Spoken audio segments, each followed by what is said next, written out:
صحابی حضرت سیدنا ابو ذر غفاری رضی اللہ تعالیٰ عنہ مدینہ منورہ میں ایک قریب بستی میں رہا کرتے تھے۔ گزر بسر کے لیے آپ کے پاس چند اونٹ تھے اور ایک کمزور سا چرہاوا۔ ایک بار خاندان بنو سلیم کے ایک صاحب رضی اللہ تعالیٰ عنہ حاضر خدمت ہو کر عرض گزار ہوئے کہ حضور مجھے اپنی صحبت پہ رہنے کی اجازت مرمت فرمائیے، فیض بھی حاصل کروں گا اور آپ جناب کے چرہاوے کا ساتھ بھی دے دیا کروں گا۔ سیدنا ابو ذر رضی اللہ تعالیٰ عنہ نے اپنے ساتھ رہنے کی شرط یہ ارشاد فرمائی کہ آپ کو میری اطاعت کرنی ہوگی۔ عرض کی کہ کس بات میں؟ فرمایا کہ جب بھی اپنے مال میں سے کوئی چیز راہ خدا میں دینے کا کہوں تو سب سے بہترین شے اللہ کی راہ میں دینی ہوگی۔ انہوں نے منظور کر لیا اور صحبت بابرکت سے فیض یاب ہونے لگے۔ ایک دن کسی نے سیدنا ابو ذر غفاری رضی اللہ تعالیٰ عنہ سے عرض کی کہ حضور یہاں ندی کے کنارے کچھ غربا آباد ہیں، ہو سکے تو ان کی امداد فرما دیجیے۔ سلیمی صاحب رضی اللہ تعالیٰ عنہ کہتے ہیں کہ آپ رضی اللہ تعالیٰ عنہ نے مجھے حکم دیا کہ ایک اونٹ لے آئیے۔ میں گیا اور سب سے عمدہ اونٹ لے جانے کا ارادہ کیا، مگر میرے ذہن میں آیا کہ یہ اونٹ سیدنا ابو ذر غفاری رضی اللہ تعالیٰ عنہ کی سواری کے لیے کارآمد بھی ہے اور بڑا مطیع و فرما بردار بھی ہے، تو مقصد تو گوشت تقسیم کرنا ہے نا، مقصود تو صرف گوشت تقسیم کرنا ہے، لہٰذا اس کے بدلے اس کے بعد کے درجے کی بہترین اونٹنی پیش کر دی۔ ابو ذر غفاری رضی اللہ تعالیٰ عنہ نے فرمایا تو نے خیانت کی۔ میں سمجھ گیا اور اسی اونٹ کو حاضر کر دیا۔ آپ رضی اللہ تعالیٰ عنہ نے حکم فرمایا کہ ندی کے کنارے جتنے گھر آباد ہیں سب کی گنتی فرما لیجئے اور میرا گھر بھی اس میں شامل کر لیجئے، پھر اونٹ کو نہر کر کے سب کے گھروں میں برابر برابر گوشت پہنچا دیجئے۔ میرے گھر میں بھی دوسروں کے مقابلے میں کوئی بوٹی زائد نہیں جانی چاہیے، اس کا خیال رکھیے۔ حکم کی تعمیل کر دی گئی۔ بعد فراغت مجھے طلب کر کر فرمایا کیا آپ وعدہ بھول گئے تھے؟ میں نے عرض کی مجھے وعدہ یاد تھا اور پہلے میں نے وہی اونٹ لیا تھا، مگر اس خیال سے میں نے اس اونٹ کو چھوڑ دیا کیونکہ اس اونٹ پر آپ سواری کرتے ہیں اور یہ مطیع و فرما بردار بھی ہے اور مقصد تو گوشت تقسیم کرنا تھا، اس لیے میں نے وہ دوسرے اونٹ کو اختیار کیا۔ تو آپ رضی اللہ تعالیٰ عنہ کی ضرورت کو پیش نظر اس کو چھوڑا تھا؟ فرمایا واقعی صرف میری ضرورت کے پیش نظر چھوڑ دیا تھا؟ عرض کی جی ہاں۔ فرمایا کہ اپنی ضرورت کا دن نہ بتاؤں؟ ابو ذر غفاری رضی اللہ تعالیٰ عنہ فرماتے ہیں کہ تمہیں میں اپنی ضرورت کا دن نہ بتاؤں؟ سن لو کہ میری ضرورت کا دن وہ دن ہے کہ جس دن قبر کے گڑھے میں تنہا ڈال دیا جاؤں گا، وہ دن میری ضرورت کا دن ہوگا، اور باقی رہا مال تو اس کے 3 حصے دار ہیں۔ نمبر 1، جو مال لے جانے میں کسی کا لحاظ نہیں رکھتی وہ ہے تقدیر، کبھی بھی مال چوری ہو جاتا ہے، ڈوب جاتا ہے، جل جاتا ہے۔ نمبر 2، وارث جو تیرے مرنے کا منتظر رہتے ہیں کہ یہ مرے تو اس کا مال کب ہمارے قبضے میں آئے۔ نمبر 3، تیسرا حصہ دار تو خود ہے، چاہے تو اس مال کو اللہ کی راہ میں دے کر آخرت کے لیے جمع کر دے یا تو اس کو کھا کر ضائع کر دے یا پہن کر اس کو پرانا کر دے۔ پھر آپ رضی اللہ تعالیٰ عنہ نے یہ آیت کریمہ تلاوت فرمائی، لن تنالوا البر حتى تنفقوا مما تحبون، کہ تم ہرگز بھلائی کو نہ پہنچو گے جب تک راہ خدا میں اپنی پیاری چیز نہ خرچ کر لو۔ لن تنالوا البر حتى تنفقوا، ہرگز بھلائی کو نہیں پہنچو گے جب تک اپنی پسند کی چیز اللہ کی راہ میں خرچ نہ کر دو۔ تو میرے محترم اسلامی بھائیوں، کاش ہمیں بھی سیدنا ابو ذر غفاری رضی اللہ تعالیٰ کے جذبہ ایثار کے سمندر کا کوئی آدھا قطرہ ہی نصیب ہو جاتا۔ 100 کروڑ افسوس کہ ہم اپنی پسند کی چیز راہ خدا میں خرچ کرنا تو گویا ہماری ڈکشنری میں ہے ہی نہیں، بس ہر دم مال مفت کی طلب ہی میں دل پھنسا رہتا ہے۔ بالخصوص جو زیادہ ثواب کا کام ہے اس میں خرچ کرنے کے لیے نفس قطعاً اجازت نہیں دیتا، مثلا قرآن کریم یا دینی کتاب وغیرہ خرید کر پڑھنا۔ آج ہمارے گھر میں دینی کتب کتنی ہیں، کہ تفاسیر کی کتابیں ہوں، احادیث کی شرح ہوں، دیگر کتب ہوں کو خرید کر اپنے گھر میں رکھیں اور ان کا مطالعہ کریں۔ اگر کسی کے پاس 2-4 گھر میں دینی کتابیں بھی ہوں تو وہ بھی لا کر وہ مسجد میں رکھ دیتے جی ہم سے ادب نہیں ہو رہا۔ یعنی کہ دینی کتابوں کی لائبریری نہیں ہے ہمارے گھر میں، اور نہ ہم سے اگر ہوا بھی جائے تو ہم سے سنبھالی نہیں جاتی۔ یہ حال ہے ہم مسلمانوں کا کہ ہمارے گھر میں اسلامی کتابیں نہیں ہیں۔ ہم مسلمان ہیں، ہمارا دین اسلام ہے، لیکن اسلام کو اسٹڈی کرنے کے لیے ہمارے پاس اسلامی بکس نہیں ہیں۔ میٹھے اسلام بھائیو سنیے کہ نبی پاک صلی اللہ علیہ وسلم کا فرمان کہ بندہ کہتا ہے میرا مال میرا مال، حضور صلی اللہ علیہ وسلم نے ارشاد فرمایا مال سے 3 طرح کے فائدے ہیں، ایک تو کھا کر ضائع کر دے، اور دوسرا پہن کر پرانا کر دے، اور تیسرا فائدہ یہ ہے کہ اس کو اللہ کی راہ میں دے کر آخرت کے لیے جمع کر لے، اور جو چھوڑ کر جائے گا وہ اس کا مال نہیں ہے، وہ تو اس کے ورثاء کا مال ہے، وہ تو ورثاء کے پاس چلا گیا۔ تو یہ 3 طرح کے فائدے ہیں۔ بہترین فائدہ یہ ہے کہ آخرت کے لیے اس کو جمع کر لیا جائے، وہی اس کا مال ہے۔ کاش کوئی اپنی زندگی ہی میں مال سے مسجد وغیرہ بنوا کر ثواب جاریہ کی ترکیب بنانے میں کامیاب ہو جائے۔ رہی اولاد تو ان سے اگر کوئی مالدار آدمی یہ امید رکھتا ہو کہ ثواب جاریہ کی ترکیب کریں گے تو اس کی شاید بہت بڑی بھول ہے، کیونکہ آج کل ترکے کی تقسیم میں جو اولاد خون ریزی سے باز نہیں رہتی وہ خاک اپنے مرحوم والد کی راحت کو پہنچانے کا سامان کریں گے، اپنے باپ کے لیے مسجد بنوائیں گے یا کوئی مدرسہ وغیرہ بنوائیں گے، کوئی ایسا کام کریں گے جس سے مسلسل ثواب پہنچتا رہے۔ امام محمد غزالی رحمۃ اللہ تعالی علیہ فرماتے ہیں سیدنا بشر بن حارث مرض موت میں مبتلا تھے، یعنی کہ نزع کا عالم طاری تھا۔ ایک شخص آیا، اس نے سوال کیا تو مرض موت میں بھی اپنی قمیض اتار کر دے دی اس کو، مرتے وقت بھی آپ نے نیکی کا موقع ہاتھ سے جانے نہیں دیا۔ نبی پاک صلی اللہ تعالی علیہ وسلم نے ارشاد فرمایا نیکی کرنے میں جلدی کیا کرو، کیونکہ جب بندہ نیکی کرنے کا ارادہ کرتا ہے تو نفس و شیطان جو ہے اس کو نیکی کرنے سے روکتے ہیں۔ جب نیکی کرنے کا ذہن بنے کہ اللہ کی راہ میں کوئی چیز دینے کا ذہن بنے تو فوراً دے دینی چاہیے۔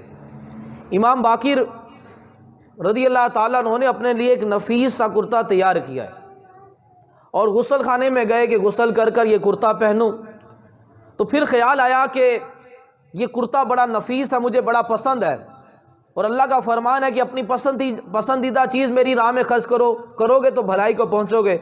تو غسل خانے میں یہ دل میں خیال آیا تو ارادہ کیا کہ میں اس کو اللہ کی راہ میں دے دیتا ہوں۔ اپنے غلام کو آواز دی اور اس کو کرتا پکڑایا، کہا کہ جا کر یہ فلاں حاجت مند ہے اسے دے دو، اور آپ نہ غسل کر کر دوسرا کرتا پہن کر باہر آئے۔ غلام نے کہا حضرت اتنی بھی کیا جلدی تھی، فارغ ہو کر باہر آ کر آپ یہ کرتا دے دیتے۔ فرمایا باہر آنے تک نیت بدل جاتی تو، دل بدل جاتا تو۔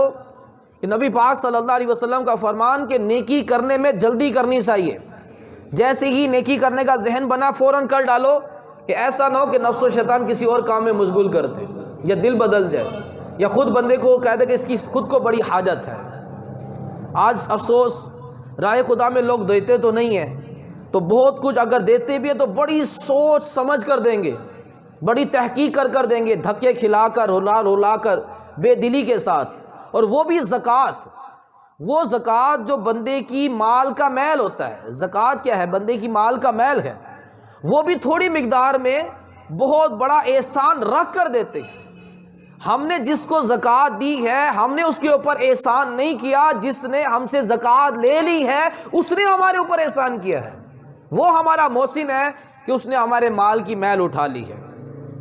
تو اب وہ زکوٰۃ بھی دینی ہوتی ہے تو ہم سمجھتے ہیں کہ ہم بڑا احسان کر رہے ہیں، غریبوں کو دھکے کھلا کر، ان کو لائن میں لگوا کر، ان کو کل آنا تو پرسوں آنا اس طرح کر یہ سخی نہیں ہے۔ امام زین العابدین رضی اللہ تعالیٰ عنہ فرماتے ہیں سخی وہ نہیں ہے کہ جس سے مانگا جائے تو کچھ دے دے، فرمایا سخی وہ ہے جو حاجت مندوں کو تلاش کر کر ان کے مانگنے سے پہلے ان کی حاجت کو پورا کر دے، کہ ان کو مانگنا نہ پڑے۔ مانگنے میں ایک شرمندگی ہوتی ہے، مانگنے میں ایک ذلت ہوتی ہے، مانگنے میں بندہ لجاتے ہوئے مانگتا ہے۔ اس سے پہلے بندہ بیچارہ یوں شرمندگی کے ساتھ لجاتا ہوا ہمارے دروازے پر آئے، ہمیں کوشش کرنی چاہیے کہ اس کے مانگنے سے پہلے اس کو دے دیا جائے۔ ایک بزرگ کے ہاتھ دستک ہوئی، دوست آ کہا کہ مجھ پہ 400 درہم قرض ہے، تو انہوں نے فوراً وہ 400 درہم دی اور اندر آ کر رونا شروع کر دیا۔ تو ان کی زوجہ نے کہا کہ مال سے اتنی محبت ہی تو نہیں تھا دینا۔ کہا میں اس لیے تھوڑی دے رہا ہوں کہ میں نے 400 درہم اس کو دیے ہیں، کہتے میں رو اس لیے رہا ہوں کہ مجھے اپنی دوست کی پریشانی کا پتہ ہی نہیں چلا کہ اس کو دروازے پر آ کر مجھ سے مانگنا پڑ گیا، میں تو اس لیے رو رہا ہوں۔ دیکھیے پہلے کے مسلمان ایسے تھے کہ لوگوں کی خبر گیری کرتے تھے کہ اگر واقعی کوئی مالی طور پر کمزور نظر آ رہا ہے، یہ مانگنے میں شرما بھی رہا ہے، کہ اس سے پہلے یہ مانگے اس کو کچھ دے دیا جائے۔ امام حسن رضی اللہ تعالیٰ عنہ کے پاس ایک شخص آیا، کہا کہ حضرت یہ درخواست ہے، ایک رکا اس کے اوپر کچھ لکھا ہوا تھا، آپ نے درخواست کو لپیٹا، جیب میں ڈالا، کہا کہ بھائی تمہاری درخواست قبول کر لی گئی، تمہاری حاجت پوری کر لی گئی۔ کہ حضرت آپ درخواست پڑھ تو لیتے، رکا پڑھ تو لیتے۔ آپ رضی اللہ تعالیٰ نے فرمایا جتنی دیر میں کھڑا کر رکا پڑھتا اتنی دیر تم میرے دروازے پر اس طرح سے کھڑے رہتے، تو اللہ کو کیا جواب دیتا کہ تمہارے دروازے پر سائل آیا تھا، اتنی دیر اس کو ذلیل کر کر کھڑے کر کے رکھا، تو میں اللہ کو کیا جواب دیتا۔ دیکھیں کیسا ان کا خوف خدا تھا کہ سائل دروازے پر آیا ہے، اس کو زیادہ دیر کھڑے رکھنا یہ اس کی ذلت ہے، اتنی دیر اس کو زیادہ دیر کھڑے رکھا تو کہیں قیامت میں اللہ نے پوچھ لیا تو کیا جواب دوں گا۔ تو غور فرمائیں کہ ہمارے پہلے کے مسلمان کس قدر فراخ دل ہوتے تھے، کس قدر سخی ہوتے تھے۔ اور مدینہ منورہ میں ایک تاجر آیا، ایک دکان، کپڑے کی دکان والے سے کہا کہ مجھے بڑی وافر مقدار میں اس نے کپڑا مانگا کہ مجھے غریبوں میں تقسیم کرنا ہے۔ اب وہ دکاندار کہتا ہے کہ جتنا کپڑا آپ نے مانگا ہے اتنا میری دکان میں موجود ہے، میں آپ کو دے تو سکتا ہوں، لیکن میرا مشورہ ہے کہ جو سامنے دکان والا ہے، آج میں سارا دن دیکھتا رہا ہوں کہ اس کی بکری صحیح نہیں ہوئی اور میری آج اچھی سیل ہو گئی ہے، تو میری آپ سے گزارش ہے کہ آپ اس سامنے والی دکان سے خرید لیں۔ یعنی کہ آج پہلے کے مسلمان ایسے تھے، آج بندہ کوشش کرتا ہے کہ جادو ٹونا کروا کر فلاں کی دکان ہی بند کروا دو، میری دکان پر رش لگا رہے، اور کسی کی دکان پر رش لگاؤ تو دوسرا حسد کرتا رہتا ہے اس کی دکان پہ رش کیوں، کہ اس نے جادو ٹونا تو نہیں کروا دیا۔ اب وہ دکاندار کہہ رہا ہے کہ میری آج اچھی سیل ہو گئی ہے، آپ سامنے والی دکان سے خرید رہے ہیں۔ یعنی کہ پہلے کے مسلمانوں میں اتنی حرص و طمع نہیں تھی کہ بس میری ہی دکان سے بکری ہو۔ نبی پاک صلی اللہ علیہ وسلم کی بارگاہ میں ایک شخص حاضر ہوا، اس نے بھوک کی شکایت کی۔ نبی پاک صلی اللہ علیہ وسلم نے ساری ازواج کے گھر پیغام بھیجوایا کہ کسی کے گھر میں کھانے کو کچھ ہے، سب کے گھروں سے یہی پیغام ہے کھانے کو کچھ بھی نہیں ہے۔ اگلے دن کے لیے بچا کر ہی نہیں رکھتے تھے، کچھ کھا لیا اور باقی تقسیم کر دیا۔ نبی پاک صلی اللہ علیہ وسلم نے فرمایا جو اس بھوکے کو کھانا کھلائے اللہ تبارک و تعالیٰ اس پر اپنی رحمت فرمائے۔ تو جب حضور نے دعا دی تو حضور کی دعا لینے کے لیے ابو طلحہ انصاری رضی اللہ تعالیٰ عنہ کھڑے ہوئے، یا رسول اللہ اس مہمان کو مجھے دے دیجیے۔ وہ ان کو گھر لے گئے، اپنی بیگم سے کہا کہ گھر میں کھانے کو کچھ ہے، کہا کہ ہے تو صحیح لیکن اتنا ہی ہے کہ بچوں کا بھی پیٹ بڑی مشکل سے بھرے گا۔ کہا کہ بچوں کو ایسی بھلا پھسلا کر ان کو سلا دو اور کھانا تیار کر کر دسترخوان پر رکھو اور چراغ ٹھیک کرنے کے بہانے چراغ کو بجھا دینا۔ انہوں نے ایسے ہی کیا، چراغ کو بجھا دیا گیا تو ابو طلحہ انصاری رضی اللہ تعالیٰ عنہ ایسی منہ چلاتے رہے تاکہ مہمان کو یہ نہ پتہ لگے کہ کہیں ہم نے کچھ نہیں کھا، ہم بھوکے رہ گئے ہیں۔ تو اس نے تاکہ یہ پیٹ بھر کر کھا لے، کھانا تھوڑا ہے، تو اس کو پیٹ بھر کر کھانا کھلایا۔ جب صبح ہوئی نبی کریم صلی اللہ علیہ وسلم کی بارگاہ میں حاضر ہوئے تو حضور مسکرائے، فرمایا کہ اے طلحہ تیری رات والی مہمانی سے اللہ بڑا خوش ہوا۔ دیکھیے رات کے اندھیرے میں یہ مہمان نوازی ہوئی تھی، چراغ بند تھا، نظر کچھ نہیں آ رہا تھا، لیکن حضور کو پھر بھی پتہ چل گیا۔ فرمایا کہ طلحہ تیری رات والی مہمانی سے اللہ بڑا خوش ہوا، اور قرآن پاک کی آیت نازل کر دی کہ اور اپنی جانوں پر ان کو ترجیح دیتے ہیں اگرچہ انہیں شدید محتاجی ہو، جو اپنے نفس کی لالچ سے بچائے گا وہی کامیاب ہو گیا۔ اللہ تبارک و تعالیٰ ارشاد فرماتا ہے کہ جس نے پوری زندگی میں ایک مرتبہ بھی یہ عمل کیا کہ کسی چیز کو خود کو بڑی حاجت تھی، بڑی پسند تھی، اور وہ اس نے کسی دوسرے کو دے دی، تو قیامت والے دن میں اس کا حساب لینے سے حیا فرماؤں گا اور اس کو فرماؤں گا یہ جنت تیری ہے، جا مرضی رہے۔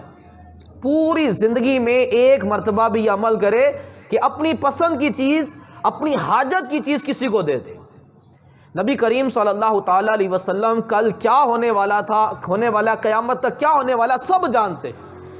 نبی کریم صلی اللہ تعالیٰ علیہ وسلم نے ارشاد فرمایا کہ دو شخص صحرا میں سفر کر رہے تھے، ایک نیک انسان تھا اور ایک گناہ گار تھا۔ نیک انسان پیاس کی شدت کی بنا پر بے ہوش ہو کر گر پڑا، اور جو گناہ گار تھا اس کے پاس پانی تھا۔ اب اس گناہ گار نے کہا کہ اگر میں اس کو پانی پلا دیتا ہوں تو میں خود پیاس سے مر جاؤں گا، کیونکہ ابھی تو سفر تو بڑا طویل ہے اور آگے پانی نہیں ہے۔ لیکن اس نے دل میں سوچا کہ اس نیک انسان اگر پیاس کی وجہ سے مر گیا تو قیامت والے دن رب کو کیا حساب دوں گا۔ اس نے کچھ پانی اس کے اوپر چھڑکا اور باقی پانی اس کو پلا دیا۔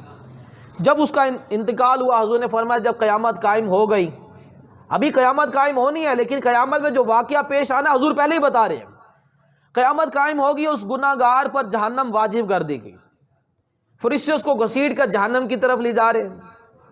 یہ جہنم کی طرف جا رہا تھا تو سامنے سے اسی نیک انسان سے ملاقات ہو گئی۔